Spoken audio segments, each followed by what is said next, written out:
Goeienaand, good evening, fellow South Africans and citizens of the world. Well, just a few weeks ago, I had Mark Oppenheimer on a live stream, and we discussed a variety of things, including the changes to the hate speech and related aspects of free speech laws. And in the video I have attached here, you'll see that there's been a major victory for the people of South Africa in the adjustments which have to be made by Parliament to the free speech laws which they trod all over just recently through a new bill. That's all talked about in the video that's attached here.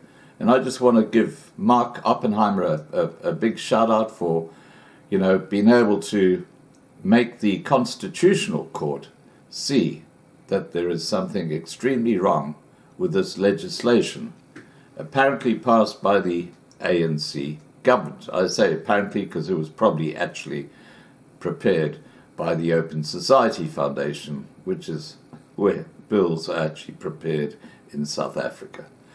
Please remember to subscribe to Loving Life on YouTube to be kept informed. Please remember to register on lovinglifetv.com, the platform we are transferring to. Please like this video, please share this video, and above all, please be safe. Bye for now.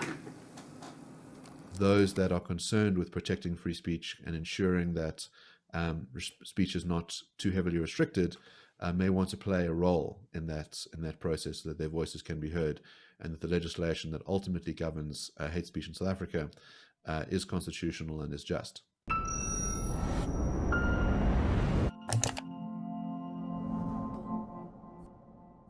South Africa's Constitutional Court has handed down judgment in a case involving the late Mr. John Kolani. Mr. Kolani was a journalist who, in 2008, wrote an article that was critical of gay marriage. This matter found its way into the Constitutional Court, and I'm joined today by Advocate Mark Oppenheimer, who is representing Mr. Kolani. Mark Oppenheimer, welcome back to the CRA channel. Always good to have you here. Could you tell our viewers what was the significance of this case and what was your involvement in it? Yes, so I acted for Mr. Kolani in the Supreme Court of Appeal and in the Constitutional Court. It's a matter that had gone on for quite some time. His article was written in 2008.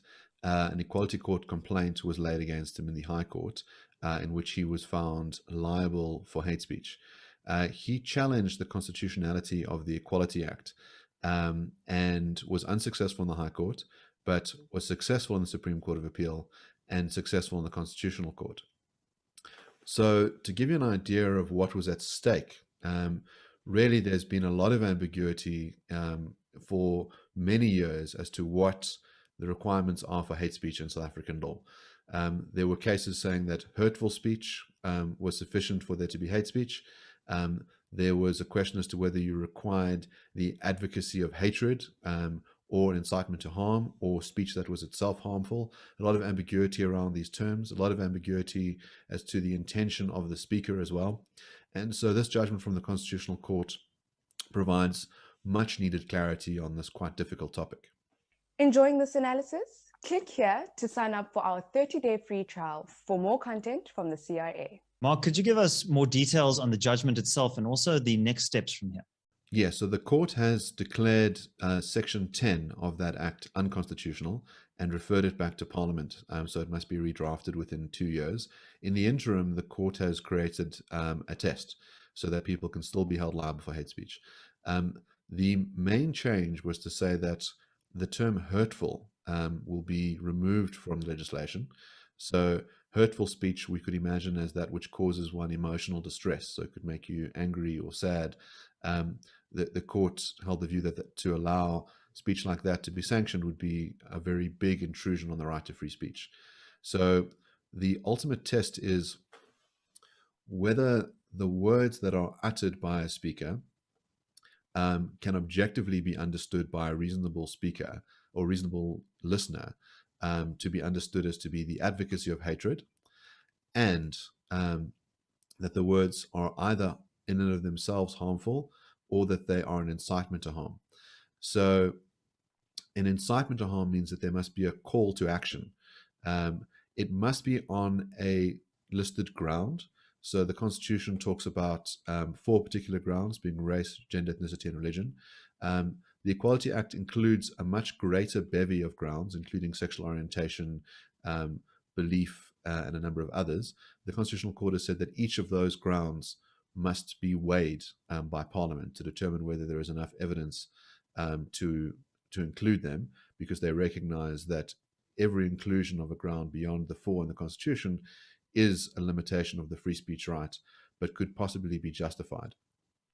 Now, harmful speech is not merely speech that causes emotional distress. It must be of a very severe nature, the kind of thing that could cause a deep-seated psychological injury. So you can imagine that the volume of the abuse or the very severe nature of it could cause one to require psychotherapy, that it causes something like a post-traumatic stress disorder. But it's not the same as saying that you've had an emotional fluctuation, that you temporarily were offended or upset. Okay, Mark, so that's a significant judgment. Could you tell our viewers what is the next step in terms of the parliamentary process and reviewing the Papuda legislation? Will there be scope for public comment on that? Yes, so Parliament is required to go and amend that section of the Equality Act, and that would trigger an obligation to allow the public to participate in that process. The Constitutional Court has really set guardrails, so we know the kinds of things that cannot be in that amendment. So we know that hurtful speech cannot amount to hate speech, but there might be quite a lot of room in terms of what that final act could look like.